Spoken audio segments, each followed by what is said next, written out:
Welcome to the Spitzen-Körper Thelema.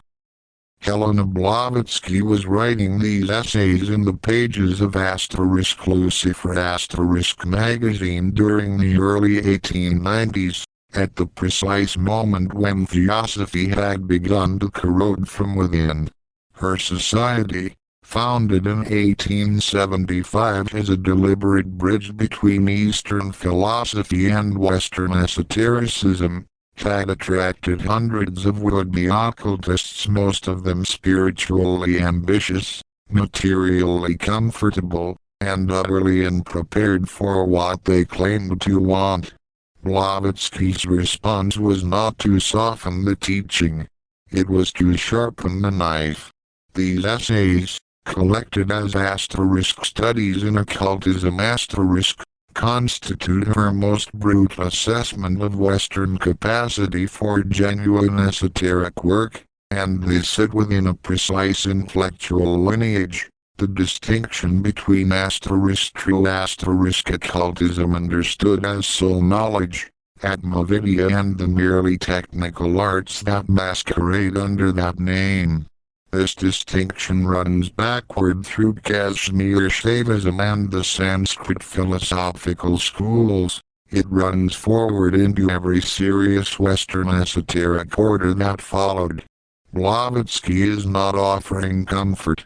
She is offering a diagnosis. The passage you are about to hear appears in two interlocking sections. The first presents the practical disciplines required of a Kyoto disciple, drawn from what she claims are 73 rules of Eastern training. The second, titled Occultism versus the Occult Arts, is her direct indictment, a systematic dismantling of what Western seekers actually believe occultism to be, and what it actually is. She is operating in the tradition of apathetic teaching by negation, by showing what something is not before revealing what it is . And she does this with a precision that has rarely been matched in English esoteric writing.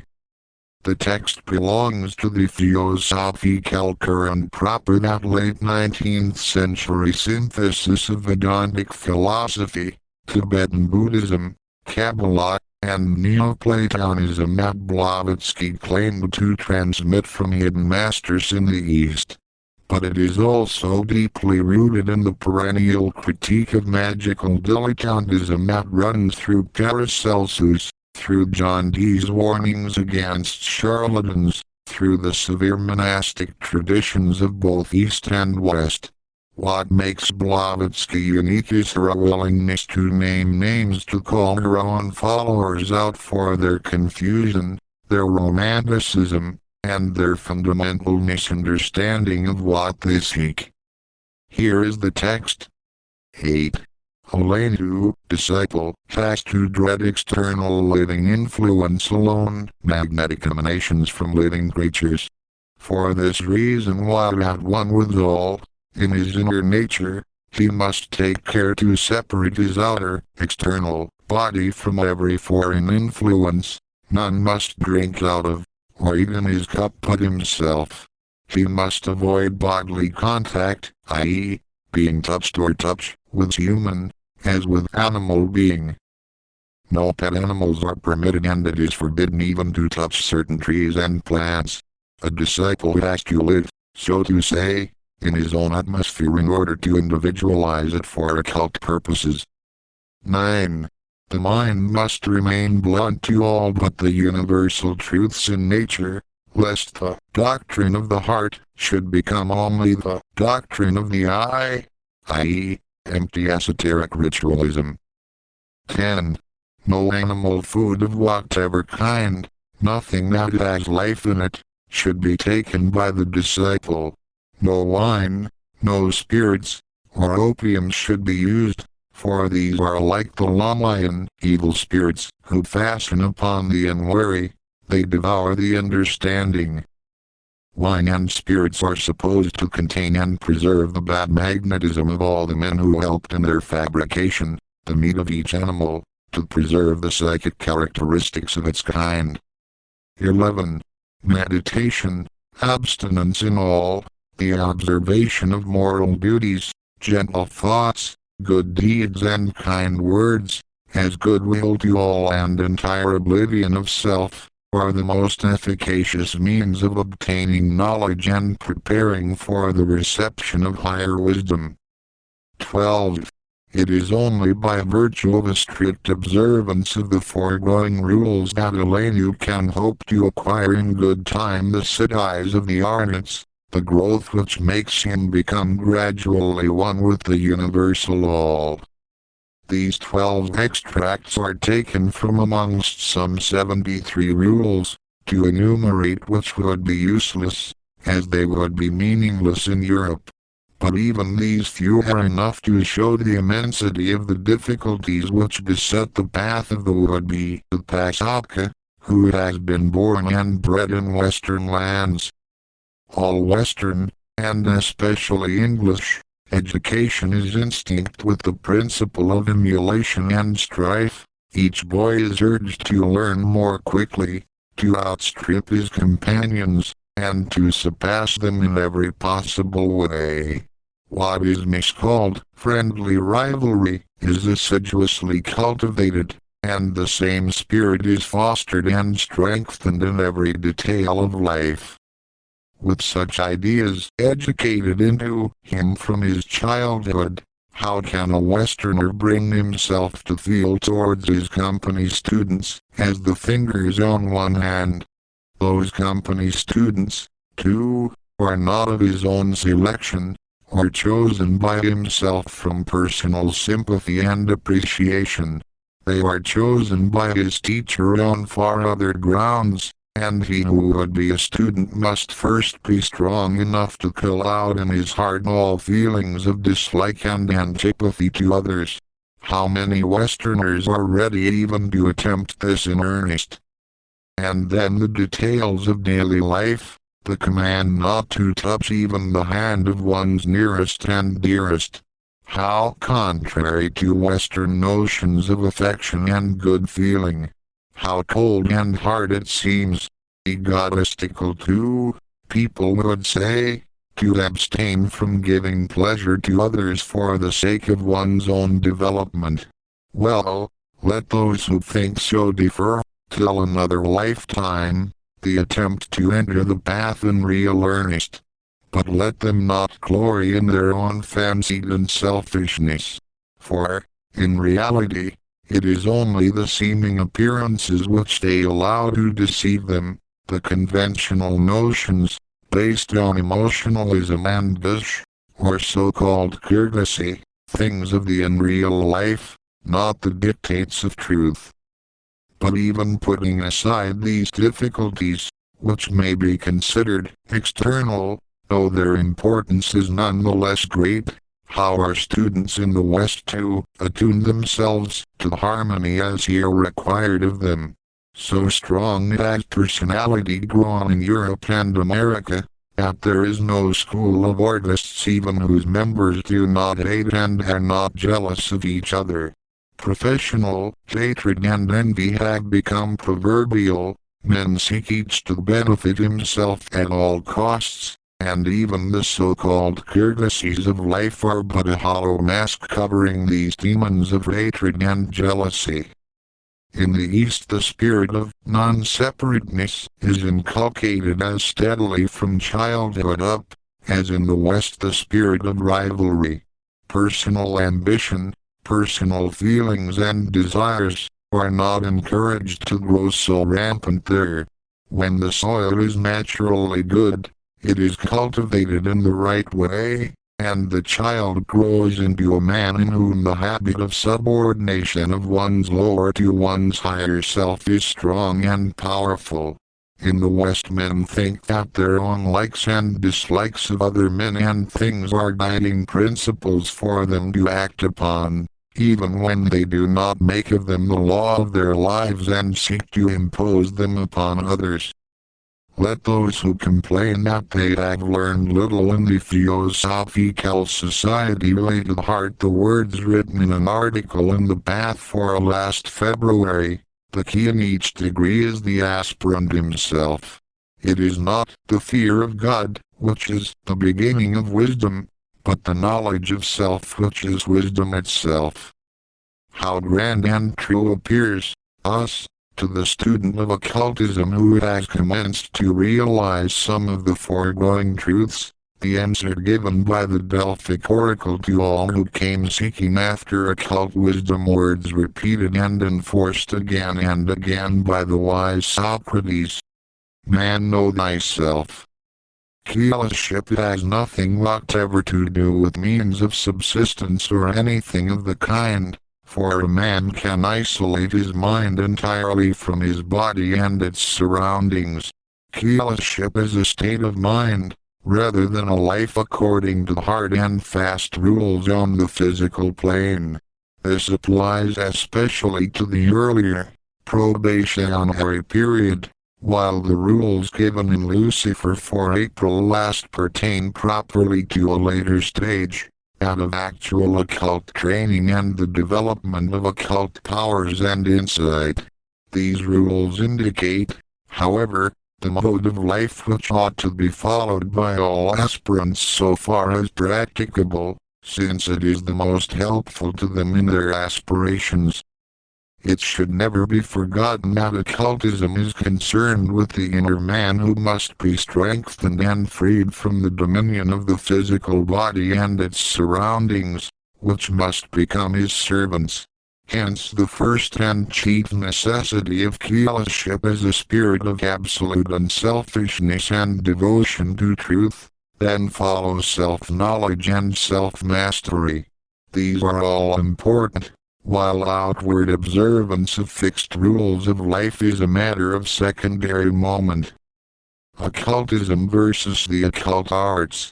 I often have heard, but ne'er believed till now, there are, who can by potent magic spells, bend to their crooked purpose nature's laws. Milton. In this month's correspondence, several letters testify to the strong impression produced on some minds by our last month's article, Practical Occultism. Such letters go far to prove and strengthen two logical conclusions. A. There are more well-educated and thoughtful men who believe in the existence of occultism and magic, the two differing vastly, than the modern materialist dreams of, and B. That most of the believers, comprising many theosophists, have no definite idea of the nature of occultism and confuse it with the occult sciences in general, the black art included.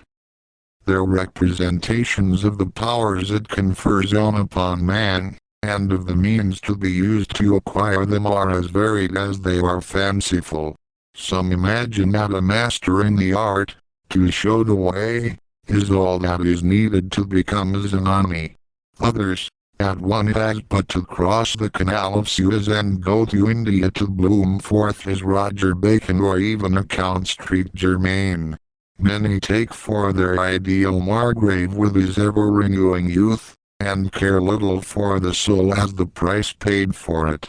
Not a few, mistaking, which of Enderism, pure and simple, for occultism, through the yawning earth from Stygian gloom, call up the meagre ghost to walks of light, and want, on the strength of this feat, to be regarded as full-blown adepts. Ceremonial magic, according to the rules mockingly laid down by Eliphas Levi, is another imagined alter ego of the philosophy of the Arnauts of old. In short, the prism through which occultism appears, to those innocent of the philosophy, are as multicolored and varied as human fancy can make them. Will these candidates to wisdom and power feel very indignant if told the plain truth? It is not only full, but it has now become necessary to disabuse most of them, and before it is too late. This truth may be said in a few words. There are not in the West half a dozen among the fervent hundreds who call themselves occultists, who have even an approximately correct idea of the nature of the science they seek to master. With a few exceptions, they are all on the highway to sorcery. Let them restore some order in the chaos that reigns in their minds, before they protest against this statement. Let them first learn the true relation in which the occult sciences stand to occultism, and the difference between the two, and then feel wrathful if they still think themselves right.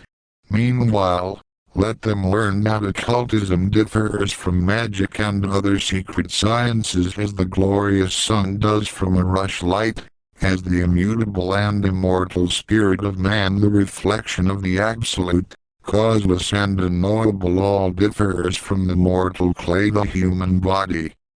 In our highly civilized West, where modern languages have been formed, and words coined, in the wake of ideas and thoughts has happened with every tongue, the more the latter became materialized in the cold atmosphere of Western selfishness and its incessant chase after the goods of this world, the less was there any need felt for the production of new terms to express that which was tacitly regarded as absolute and exploded. Superstition.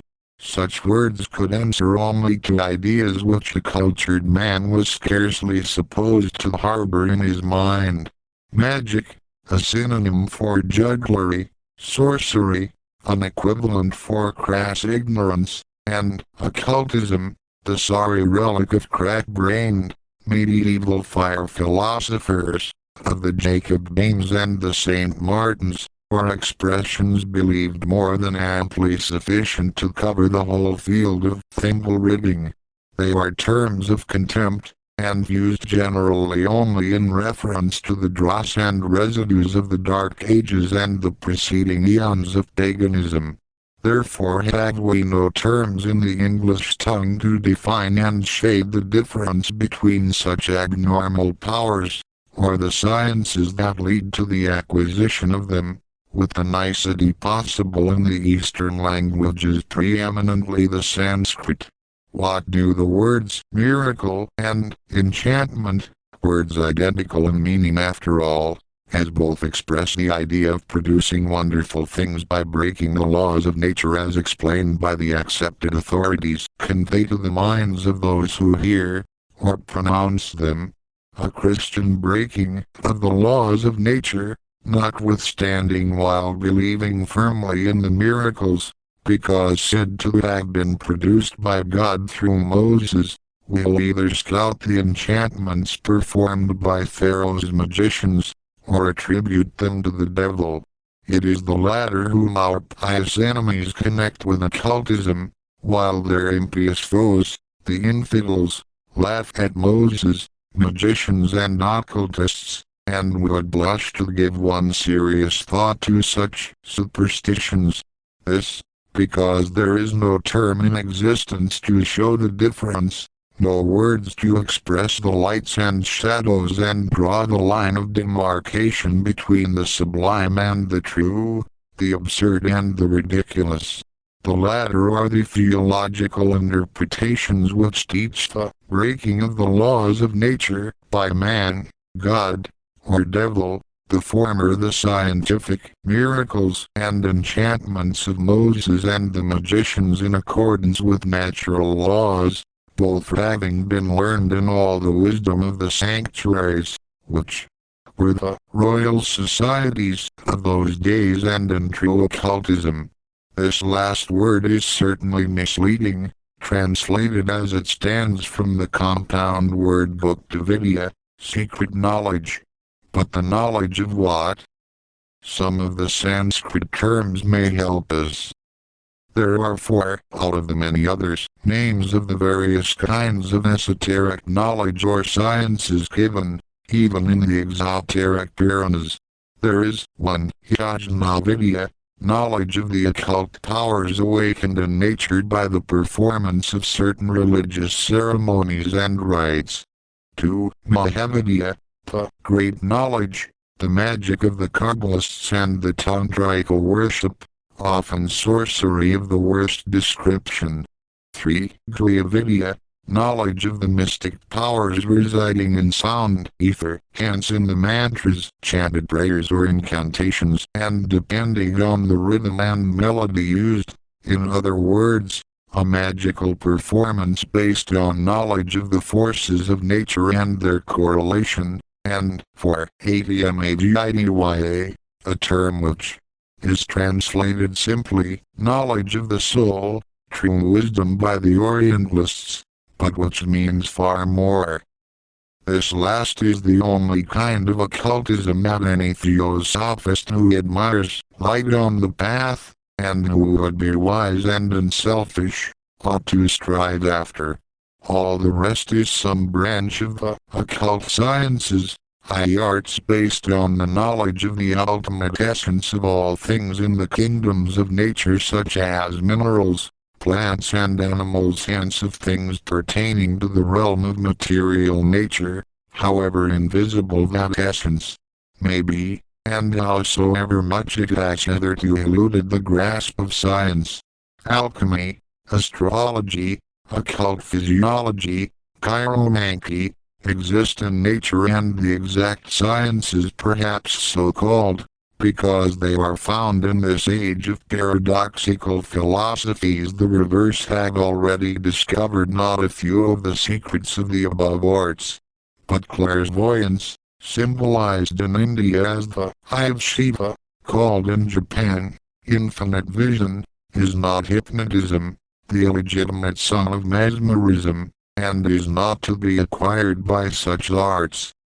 What Blavatsky has accomplished here is a radical act of epistemic clarification. She begins with rules concrete, austere, almost brutally specific. No touching, no animal flesh, no wine, separation of the physical body into its own magnetic atmosphere. These are not optional aesthetics. They are preconditions for a particular kind of work. The individualization and refinement of the subtle vehicles so that it may be progressively dominated by, and finally absorbed into, the higher self. But then she pivots. She acknowledges that these rules appear obscene to the Western mind, especially to an English Victorian mind trained from childhood in competitive striving, in the glorification of personal ambition, in the substitution of emotional sentimentality for actual truth. The rule forbidding touch, even the touch of one's dearest, is not cruelty. It is isolation of the astral body from contaminating influences. What emerges from this second section is more revolutionary still. Blavatsky performs a linguistic archaeology.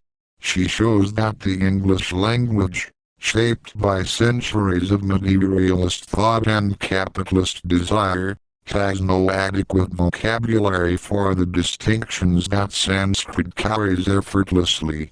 Occultism has been flattened into mere magic, ceremonial tricks, parlor illusions. But true occultism, atma-vidya, the knowledge of the eternal self, is not the acquisition of powers at all. It is the progressive realization that the individual consciousness is a reflection of the Absolute. The magician bends nature to his will. The occultist subordinates his will to the laws of being itself. This is the sun versus the rushlight. One illuminates by its own nature, the other merely reflects borrowed light and casts shadows everywhere. The mutation from which this teaching emerges is real and traceable. Blavatsky's distinction between true occultism and the occult sciences replicates the medieval Christian distinction between sapientia transcendent wisdom and scientia technical knowledge. It echoes the Sufi distinction between knowledge of God and knowledge about God. And it sets the template for every serious esoteric order that followed: the Golden Dawn, the Hermetic Brotherhood of Luxor, even the later magical revival of Crowley. All of them inherited Blavatsky's insistence that technique without transformation is merely sorcery dressed in borrowed robes. What this text said, therefore, was not a system of occult practice. It was a criterion of judgment, a way of knowing whether one is genuinely on the path, or merely collecting unusual experiences and congratulating oneself on spiritual sophistication. Next, here lives Levi, the key of the mysteries, the Spitzen-Körper Thelema.